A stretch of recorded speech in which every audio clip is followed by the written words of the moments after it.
Here with me now for an exclusive interview is Democratic Senator Alex Padilla of California. Thank you so much for being here. What Tom Homan did was say that the federal judge was just plain wrong. And what the judge ruled, just so our viewers know, on Friday is that the tactics that ICE is using are a likely violation of the Constitution, suggesting that immigration agents are detaining people, quote, based on race alone. Homan said that's just not true. What do you think? Well, wouldn't be the first time the Trump administration tries to just dismiss a court order. And so it's our job to ensure that we uphold the law, uphold the Constitution. Homan has said it very clearly in other interviews. They're not even asking for significant findings to detain people. They're going based on appearance, his words, not mine, based on occupation, his words, not mine, based on accents, physical appearance. Then what if I was outside a Home Depot, because I like to do some work around the house, not dressed in a suit? Would I be a target of ICE enforcement under Tom Homan? Probably.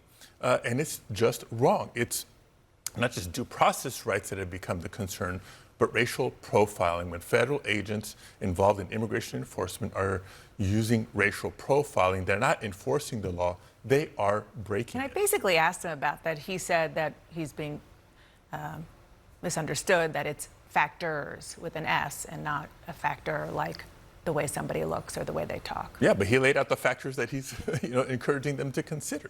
Again, it is appearance, it's accents, it's occupation. Again, construction workers, farm workers, you name it, the evidence is out there. And here's another thing about evidence. He claims to be prioritizing those violent, dangerous criminals. We've been hearing this ad nauseum from the Trump administration, going back to the campaign trail.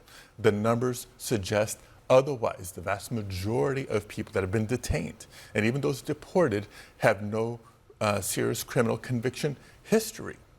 If it was only going after dangerous criminals, there would be no debate, no discussion. I agree with that. But the fact of the matter is the vast majority of those being detained are the same people who were deemed essential workers at the end of the first Trump administration at the outset of the COVID-19 pandemic. That's a cruel, cruel irony. We learned overnight that a migrant farm worker died after he fell from a roof during ICE raids in Ventura County in your state. Have you been able to talk to the family? Haven't spoken with the family directly, but I have been in touch with President Teresa Romero of the United Farm Workers Union. I've known her for a long time. We've been in touch over the last several days. She's been with the family and other families of people that are literally terrorized and traumatized based on what ICE is doing. Again, if all they're doing is going after serious violent criminals, that'd be one thing. But because of these artificial quotas established by whether it's Donald Trump or Stephen Miller or somebody in the administration, it's causing ICE to get more aggressive, more cruel, more extreme.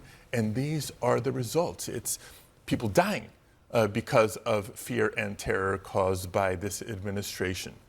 It's not just undocumented immigrants. There's lawful immigrants that are being rounded up. There's United States citizens that are being detained. There are military veterans. He called it collateral arrests. Excuse me? He called it collateral arrests. Yeah, that's how dismissive they are about the people impact, let alone the economic impact that we're all going to be paying. Let me ask you about some of the unrest that's happening in and around the ICE agents as well. Officials are looking for a suspect who appeared to fire a gun at a federal agent during a raid. A few days before that, 10 people were arrested after opening fire outside an immigration detention facility in Texas, injuring a police officer.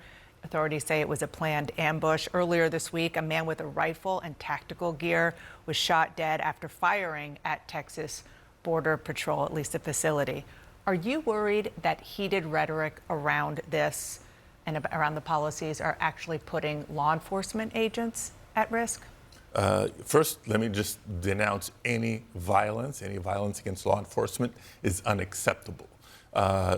Do I think heated rhetoric is, part of what's causing this response? Sadly, Yes, and we've seen this administration escalate and escalate and escalate in all ways and matters, whether it's the tactics with which they're going about immigration enforcement. There's a smarter, more effective way to do this than what they're doing. Well, they say that it's the Democrats' rhetoric, some calling ICE agents secret police, comparing them to the Gestapo.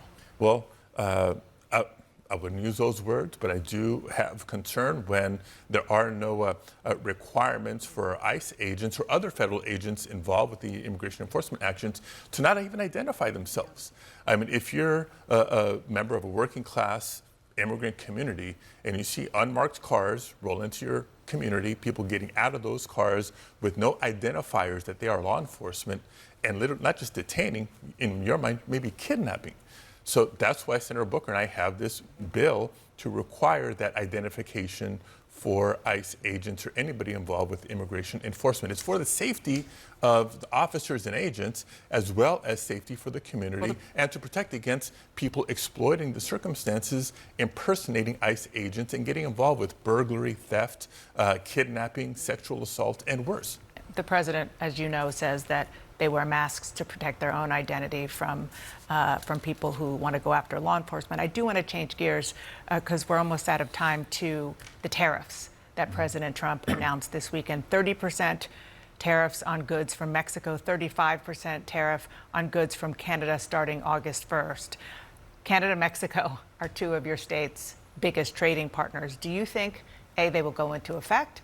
And what, if they do, what effect that will have on the businesses and consumers in your state? Yeah, both Canada and Mexico aren't just the largest trading partners for the state of California. They're among the largest trading partners for the United States of America. And so let's remember what happens when tariffs take effect. Those, first of all, costs will increase, and the people who pay that price increase are United States consumers. It's U.S. companies importing products from those countries that will pass along the cost to the American consumer. So, in effect, it's a tax increase on the American people brought to you by Donald Trump.